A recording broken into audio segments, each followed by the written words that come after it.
Well, hello, I'm Pastor Jeremy Combs, and welcome to Meet the Majesty in Matthew. Meeting the Majesty in Matthew is our study of the book of Matthew. We finished up chapter 1, and we had a little bit of the Christmas spirit the last time, and that continues on into chapter 2. Now, I want to show you, through the help of a man that I've been reading, William Penegrill is, I think, what his name is, and he compares Luke and Matthew and has some just fantastic thoughts. He says, Luke tells about the taxing, but Matthew says nothing about it, because it's not meet that a king, as such, should be taxed. Luke, and not Matthew, speaks of the circumcision of the child, also of the days of purification of the mother. All this is foreign, of course, to Matthew's purpose.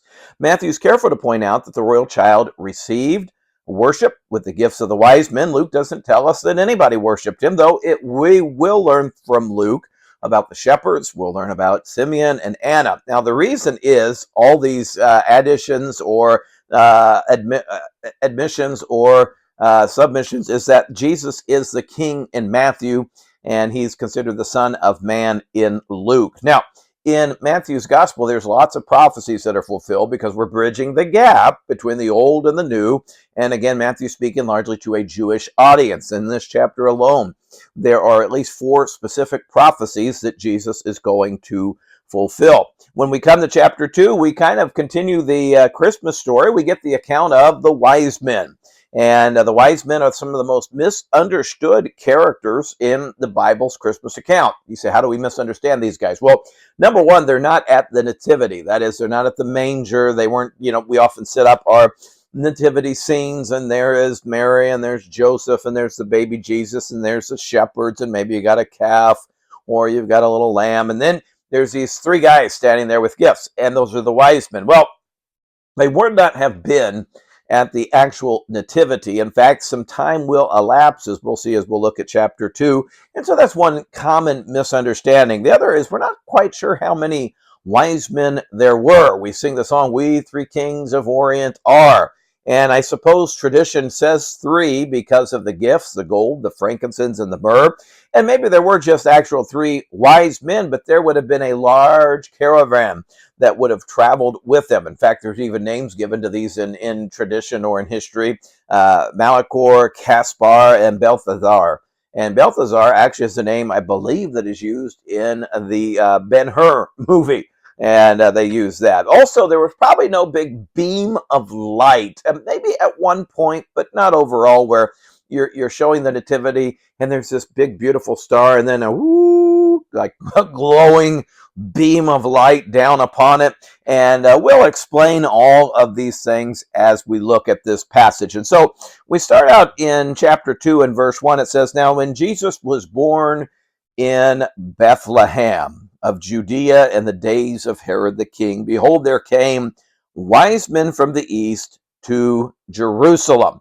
Okay, where were these wise men from? Well, the biblical answer would be they came from the east. Well, where from the east? Well, we don't know specifically, or I guess concretely, but as we think about the east, we think about more than likely the Babylonian Empire. And can you think of anybody in the Babylonian Empire who would have had prophecies about Christ? Well, one is a man that is known for being in the lion's den. His name is Daniel.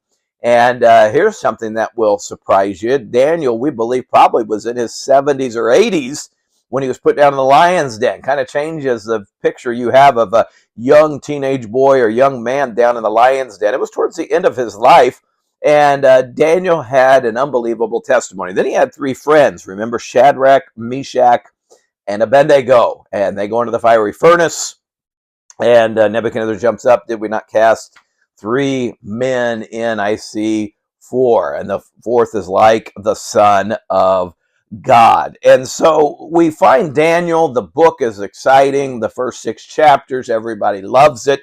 And then you get into the last half of the book, and a lot of people begin to think it's kind of boring. Well, it's actually a lot of prophecy, both of the coming of the Messiah and of the coming of the end times. And Daniel does something very unique when he writes his book. The Old Testament largely was written in Hebrew. Well, starting in Daniel chapter 2 and verse 4, Daniel switches to Aramaic, and he will use Aramaic through almost the end of chapter 9, and then he'll switch back to Hebrew for the last 3 chapters or so. You say, why is that significant? Because Daniel is going to give a prophecy in Daniel chapter 9 and verse 25. Here's what he says: Know therefore and understand that from the going forth of the commandment to restore and to build Jerusalem until the Messiah the Prince shall be 7 weeks, 62 weeks, and the street shall be built again, and the wall even in troublous times. Okay, what does this tell us? Well, Jerusalem was destroyed in 515 BC, and Jeremiah prophesied that the captivity would be about 70 years. This would then lead us to 445 BC, and Artaxerxes gives the decree to rebuild the walls of Jerusalem. This would be in Nehemiah 2 and verse 1. Daniel's prophecy is this: after 7 weeks and 60 or 62 weeks shall the Messiah be cut off. Here we have 69 weeks. Each week contained in the prophecy is the span of 7 years. And the command to restore the walls of Jerusalem was given 445 BC. You take 483 years, and that leads us to roughly the mid-30s AD, 38 AD, around in there.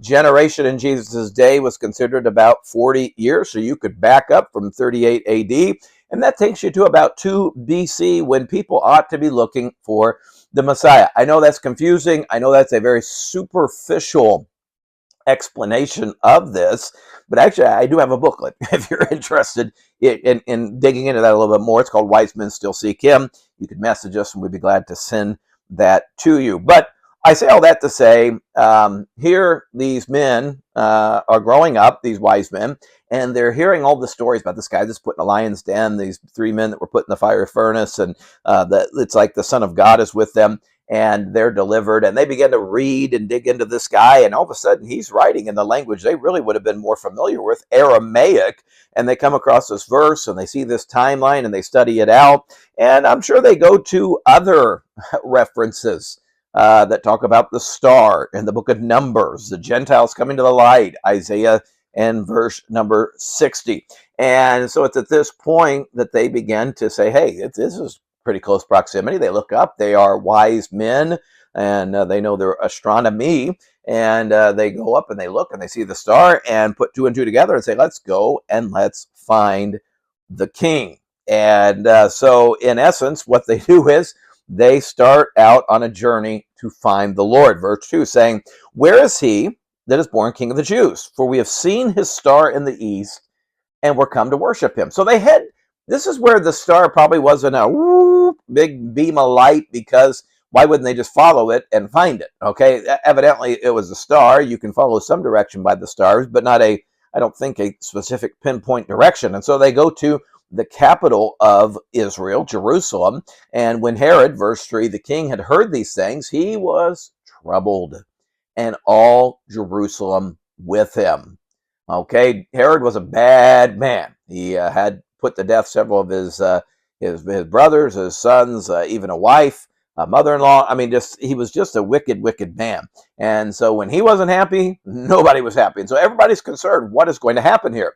And when he gathered all the chief priests and scribes of the people together, he demanded of them where Christ should be born. And we find that they said unto him, in Bethlehem of Judea. For thus it is written by the prophet, here's the fulfillment, thou, Bethlehem, in the land of Judah, art not thou the least among the princes of Judah, for out of thee shall come a governor that shall rule my people Israel. And so basically, as they come and they ask these questions, they said, oh yeah, well, everybody knows that one, Herod. It's in Micah, and here is the verse. And yet we see no move by the religious crowd to go and try to find Jesus. It reminds us there's 3 responses always to Jesus. You'll loathe him. This is what Herod did. He didn't want him. He was going to be in his way. You'll be lazy with him. That's what the scribes and the chief priests, unfortunately, were. Or you will love him, as these wise men did. Verse 7, then Herod, when he had privily or privately called the wise men, inquired of them diligently what time the star appeared. So Herod, being the vicious man that he is, puts in plan B in case plan A doesn't work. And he says, I kind of like to know everything. What time did that star appear?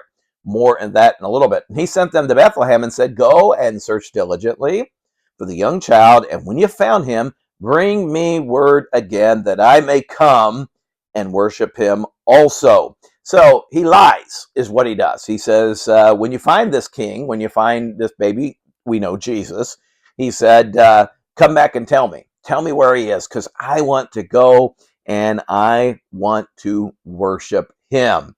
And when they had heard the king, they departed, and lo, the star which they saw in the east went before them till it came and stood over where the young child was. Now, if you ever wanted your star with your big beam of light, maybe for a short time this did happen, because apparently there was a light that led them, according to verse number 9. And then verse 10 says, when they saw the star, they rejoiced with exceeding great joy. These guys were just thrilled, and this makes them so wise to come to the Messiah and to be able to worship him. And that's exactly what they do. Verse 11, and when they were coming to the house, they saw the young child with Mary, his mother, and they fell down and worshiped him. And when they'd opened their treasures, they presented unto him gifts, gold, frankincense, and myrrh. Okay, and a lot has been said about these wise men and their gifts, and what do they represent. Well, clearly gold would represent royalty, and frankincense is that of his deity. This was often used in offerings in the Old Testament. And then, of course, myrrh was used when you buried people. So that spoke of his humanity. So we worship Jesus today that in his royalty, his deity, and in his humanity, that he would humble himself, robed in flesh, and he would come to this earth. And we find that these wise men, as pristine and as prestigious as they were, they went to him and they fell down. They humbled themselves and they worshiped him. And being warned of God in a dream that they should not return to Herod, they departed unto their own country another way. So here we go. We're going to wrap it up today. They go to sleep. They get a dream from God. And he says, don't go back to Herod. Go back another way. And they obey. Boy, these guys are wise men, because they observe, they're obedient, and because of their obeisance, their worship. Now, what did Mary and Joseph do with the gold, the frankincense, and the myrrh? And this is where I think the story of the wise men is fascinating, in the fact of it started, the passage really had to start hundreds of years before, as Daniel pins the book of Daniel, writes it in Aramaic so they can understand it. They're reading it. They understand it in present day. And then they go and they bring these gifts. Well, now Herod is going to seek to destroy Jesus. And they've got to, as we'll see next time, they've got to get out of Dodge, get out of the city as quickly as possible. How can Joseph afford to do this? Leave his business, leave his home, go over to a foreign country. Here's the answer: gold, frankincense, and myrrh. He's able to use those to finance their trip. So it reminds us all that God knows everything, and he knows in the future what may happen, and he's already got a plan. So I don't know what you're going through today, what maybe problems or maybe deficits you're in, and you just don't know what to do. Hey, God's already there. What we need to do is we need to have the responsibility to look to him, follow him, and obey and do what he says. Another great passage in the Gospel of Matthew as we look at the wise men. Hey, wise men still seek him. Are you seeking him today? Hey, we'll see you again next time.